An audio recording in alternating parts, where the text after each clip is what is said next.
meeting number 4 from Circle H Growers. Today I'm going to talk a little bit about growing vegetables in containers.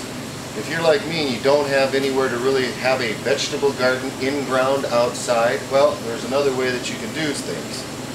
You can grow vegetables in containers such as hydroponic grow bags, other containers that are large enough to support the vegetables that you're going to grow, and you can also do it in color bowls or containers that have flowers as well. Anyway, this is one that we did up yesterday, and this is a potato. I grow potatoes in these hydroponic bags because they work really quite well. They're halfway lightweight, and I can reuse it every year then too.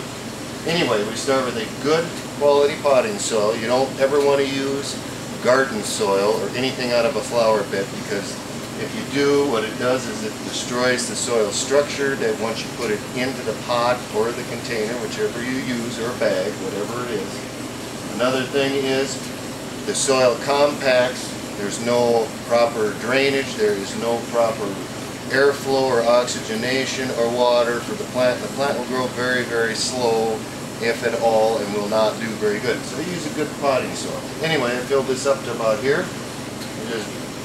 Oh yeah, and you got to add some fertilizer into this if you want to do it this way. I use a time release fertilizer. I just take some of that and mix it into the upper part of the soil, which I've already done. That way, if you accidentally use too much on the time release fertilizer, you don't have to worry about burning your plants and killing them, because it releases a little bit at a time, and every time you water, it's fertilizing, so it's one less thing I have to worry about. Anyway, dig a hole in here about 3-4 inches deep. I've got a purple Viking potato. That sucker's going to go right in there. We're going to cover it up, just like such. And I'll take this outside after a while and water it down. Another thing I do in containers is onions. These are ones that I started from seed back in March, and we just did these ones up, and then they'll be able to root on, and then they'll get nice bulbs. We'll take these in the fall then, around September time frame, depending upon how the fall plays out, and we'll take these out, let them dry, and then we'll store them away for the winter. Same thing basically with potatoes. When the potatoes are done producing in the fall, whether they get froze back or they die back naturally, I'm able to pull the plant out, and then I can dig around in here without spilling too much soil anywhere or making a big mess, and then I can pull the potatoes out, wash them off, and restore them. Another thing I'm going to do this year is going to fill some of these up, and I'm going to put carrots in them. I'm going to grow some carrots this year. It's deep enough for the roots, and it will work quite nicely, I'm sure.